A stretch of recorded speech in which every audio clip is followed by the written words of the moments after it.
For many of us here in the Bay Area, Napa Valley might be the first place that comes to mind for a wine getaway.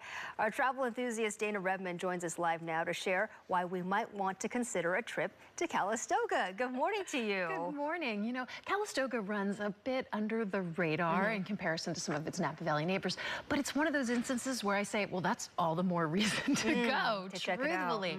Now, if you're not a wine person, don't worry, okay? Calistoga's got you covered. The town's natural geothermal hot springs and mud baths have been attracting wellness seekers since the mid-1800s. That's a pretty good track record, I'd say.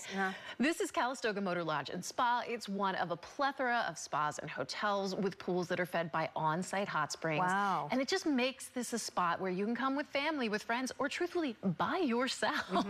Soak it all up, enjoy just doing nothing. It's just that great relaxing experience. I feel relaxed just watching it, exactly. And so this is the main pool at Indian Springs, Calistoga. It's an Olympic-sized mineral pool that was built in 1913. Wow. It's one of, or reportedly one of the largest pools in California. Now that I've got you relaxed. Calistoga, yeah. We had Karen here talking about stress relief and smiling, and now you're here. See, it fits perfect. Calistoga is one of those spots where you don't have to spend the entire weekend in your car. Goes exactly with what Karen said. You can, right on Lincoln Avenue, do a wine tasting with a robot. Whoa, that is cool. Yes, okay, say hello to Robovino, or Robbie for short, Robbie, the robot. Okay, he's breaking the mold when it comes to traditional wine tasting. This is Maria Concetto Winery, where this robot, he's just charming, okay? He shows you. He's got a bow tie on. He has a bow tie on, yes. He sets up the glasses, he shows you the bottle, he does the pouring. At the end of your tasting, he even has a charming way of asking for tips. Okay, all right, how does that work? Okay, now you'll see. Okay, now it's important to point out there's always a human member of the staff with you. Robbie doesn't speak, okay? Right. So there is always someone with you. But the idea is that Robbie is a perfect example of how some Calistoga wineries are just reinventing that wine tasting experience. It's playful. It's a fun approach. It doesn't take enjoying. There he is asking for tips. Absolutely. Yes, he handles the wine glass quite well. Doesn't he? Better than I do, truthfully. But the idea is he's not taking wine so seriously. You're laughing, you're having fun. Now, at nearby Picayune Cellars, still on Lincoln Avenue, you can get some shopping done while you're wine tasting. Now, the wine tasting room is essentially doing double duty as a mercantile. Carries a little bit of everything. We've got jackets, scarves, jewelries, things for your kitchen. There's even a hat bar where you can select and accessorize your hat with feathers, bands, all sorts of stuff. Now, of course, you can also just sit down at a table on the patio and simply drink wine. You've got lots of choices here. Again, a relaxing experience, nothing that's gonna stress you out, okay? Up next, let's go to Bennett Lane Winery. That's beautiful. Absolutely. This is where you'll get all of those stellar views you could ask for. But when it comes to learning about wine and the aromas found in your glass, there's an interactive game. It makes the education side of things fun and enjoyable. The winemaker is a handy craftsman. He fashioned that wheel out of the top of a wine barrel. Those small bottles have an aroma in them. Maybe strawberry, maybe bell pepper. Your goal is to guess what the scent is, because that's a scent you might also pick up in your wine glass. Wow. Again, it's a game. It comes with 4 flights of wine, depending on the person you're with or group. Maybe it gets a little competitive. It's all up to you. You can have a good time. And again, you have this beautiful setting. You're right in Calistoga. You're not going far. We've left the main drag, but a really quick and easy trip.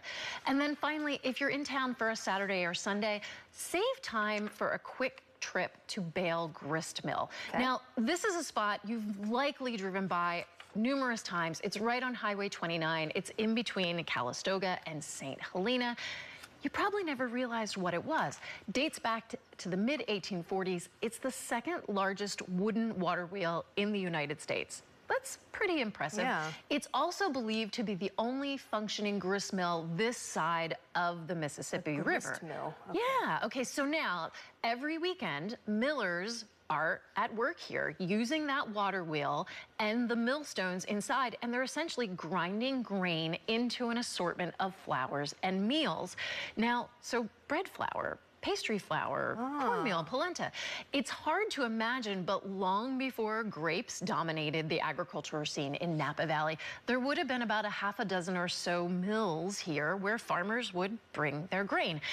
This is one of those examples. It's an unexpected, fun break in between the tasting. For a $5 donation, you can purchase a bag of mill products.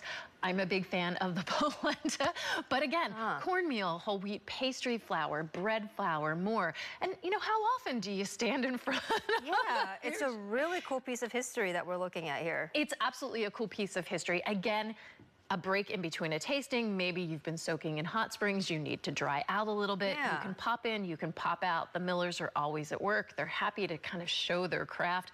And it's a great example to learn about another side of Napa Valley. And it's a walk in the park, which will relax you even more so. Absolutely. Yeah, Calistoga is really so lovely and often so easily overlooked. Absolutely. You know, it truly does run under the radar for years and years and years. It was kind of maybe thought of as the sleepy spot in Napa Valley. And again, that's all the more reason to go. This is one of those perfect examples where we have such a great backyard. Don't just give it over to tourists. Take advantage of it. For most people in the Bay Area, you can be in your car and there in, you know, an hour or so. You can spend a fun-packed adventure day. You can spend the night. It's kind of all up to you. So it gives you lots of options.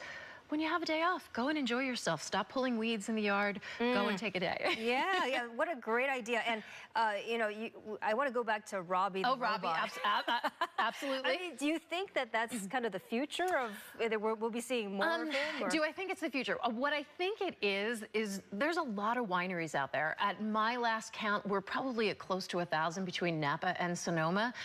You need to distinguish yourself. That's a fun way to do it. And you know what? Yes, you can argue that personal experience. There's always someone with you. Robbie is just fun. There's usually music playing in the background. He kind of does his dance. How can you not smile when you're doing something like that? So is it the future? I don't know. Are robots going to be everywhere? Probably not. But they're fun and they're unique and different and they make you laugh and smile. So how do you go wrong? Absolutely. Very charming. And his bow tie changes colors apparently for like holidays and such. How cute. Yeah, well, something to look forward to next time when you go to Calistoga. Thank you so much, Dana Rebmann, our travel expert. Always a pleasure to talk travel with you, Stephanie. Thank you. We'll be right back.